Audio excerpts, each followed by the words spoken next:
It's the Behind the Shade show. Do you see people ignoring some of their childhood experiences, and what are the consequences of that? Oh, absolutely. Um, and we all do. And it's kind of just the way the brain works, the subconscious mind. Um, if you have someone that had trauma during childhood, it's actually very common for the brain to sort of partition that off. And there are people, myself included, I was just thinking about this today. I was talking with someone about when my mother died when I was 8 years old. And they were asking me about my memories of that. And I remember when my grandmother came in the room and sat down beside me and told me that my mom was not going to come back, that she wasn't coming home. I remember that moment. I don't remember anything else until a ride in a hearse. So somewhere in the frame of the funeral procession, I remember being in the back, with my head laid down in my grandmother's lap. And I, that's about it. I don't remember the funeral. I don't remember a lot of that stuff because it was just so traumatic as a child. My brain just sort of blocked it out. And I have found that to be very, very common for people with childhood trauma, abuse, where there might be blocks of years that they just don't remember. Um, yeah, it's more common than we think. I agree. I agree. It's tough because in a lot of ways it's so traumatic that we just put it in the closet, close the door, we just ignore it. The Hmm. dirty sock in the closet. We can smell Hmm. it. There's signs that it's there, but we're gonna ignore it. And then as Hmm. you get into an adult, many times what happens is there's an event in your life that triggers you. And you're like, oh my God, where is that from? Do you see that happening as well to some people? Yeah, absolutely. And it's even more difficult, I think, for people that are experiencing especially repetitive negative behaviors, thoughts, and consequences, but haven't yet put two and two together and said, okay, wait a minute, this is because of um, childhood trauma. For instance, relationships, I think, are probably the most common. You see people, I'm sure you've heard of attachment theory. Most people at least have heard of it and kind of understand a little bit. You tend to have anxious attachment and then you have avoidant attachment, sort of two ends of the spectrum in that sense. And the both of those are tied right directly from childhood behavior or treatment, rather, how your caregiver or your mother did or didn't make a healthy attachment to you, an attachment bond. So you grow up and you're in these relationships and you're having certain reactions and you're also picking partners subconsciously that have the opposite reactions. And you're like, well, why is this happening to me? This isn't the first time. And sometimes people don't know. They don't realize, well, wait a minute. This kind of goes back to the way I was raised, when I was little. And to change that pattern, you kind of you have to do some work. You have to go in and do some acknowledgement and some discovery, what we call shadow work. People have heard of shadow work, going in and working with the inner child and learning what you needed that you didn't get and how to give that to yourself and accept that for yourself. So then you can start healing, some of those responses. So yeah, it's very common in people with childhood trauma and abuse that they're experiencing things in life as adults that are directly tied to it, and not just mental health, but physical health as well. I look at it like the four pillars of health, where you have the spiritual, the emotional, the mental, and the physical. Yes. Physical, I think everyone knows, right? I go to the gym, I lift weights, I look like Arnold. right? That's For lack that's of a the better. that's the plan, right? Yeah, that's the plan, right? And Yeah. then spiritual, I think many people have some type of religious or spiritual background. It could be their Hmm. grandparents or whomever, right? Right. Emotional.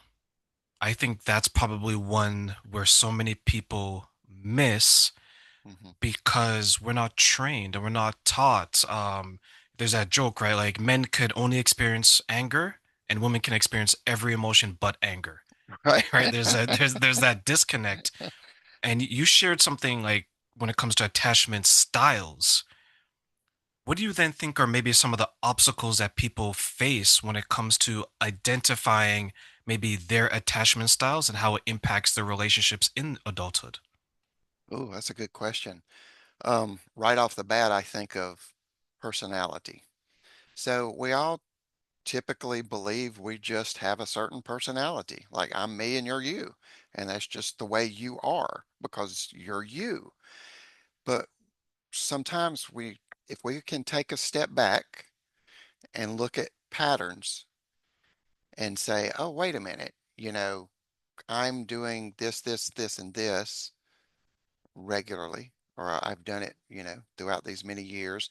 I also respond in this same way to certain things. It's not just your personality. It could very well be tied to something else, be it trauma, be it attachment. Um, and you, one of my core beliefs and core teachings is to become a student of yourself. If you want to improve your life, your health, your mental health, your physical health, your social health, your financial health, all these areas, become a student of yourself. Learn to take a step back as if a third person and look at these things, look at these patterns honestly. And, don't make excuses. And same time, don't make judgment either. Just observe. If you can begin doing that, you'll start seeing those things. And then you can kind of chase them. Then you can say, okay, so I see that if I'm in a relationship and the person doesn't text me back within a couple of minutes, I immediately start worrying. My body starts tingling or feeling warmer or tensing up. I'm having anxiety just because this person didn't respond in a couple of minutes, and it's not just one time. This happens often. Okay, well, that's not normal. That's not healthy, at least. That's not balanced, we could say. So you can just take that right there, and then you can say, okay, well, why? Why am I getting this type of response, from that? And then that's when you can go into that attachment theory and say, okay, if someone is having this issue, okay, well, that's an anxious attachment style. Oh, what's that from? Oh, that's from being a child. You didn't get the love that you needed, that you were either left alone or afraid of being left alone or being abandoned, or your voice wasn't heard, your priorities, your needs and wants weren't heard. So you have this desire inside you to go close, to draw close to someone very quickly, very strongly. You know, you might hear people say, "Oh, well, you're smothering," and that's what that is. And then when they don't respond with what you want and need, you panic. And so that's when you can say, "Okay, all right, what do I need to do about this now?" I wonder how difficult that would be for someone because one, you're going to have to do the work to understand the type of person you are, Hmm. right? And I think that there's so many distractions in the world today. There's social media, there's work, Hmm. there's a certain lifestyle you want to achieve. But then to take a step back and say, Train, Jamie, I want to be a better person. I want to understand why my body is reacting this way, Hmm. but that means I'm going to have to find the time to do so. Yes. Is Yes. that a is that a big obstacle for people to find the time to work on themselves. It is, but I'll go back to a saying that if you want to, you will. If you want something bad enough, you'll find the time to do it. If if you went to the doctor tomorrow and he said, "Look, your arteries are clogged as hell.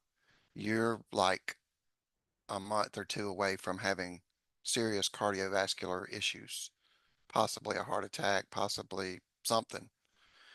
You need to start exercising today, you know, not running 50 miles a day, not spending 6 hours in the gym, but let's say walking 30 minutes a day. You need to do that, and it needs to be at least 3 times a week. And this will start healing that." You would probably be like, "Okay, sure, I'll do that. I'm going to find 30 minutes a day, 3 times a week to do that if I'm in serious danger."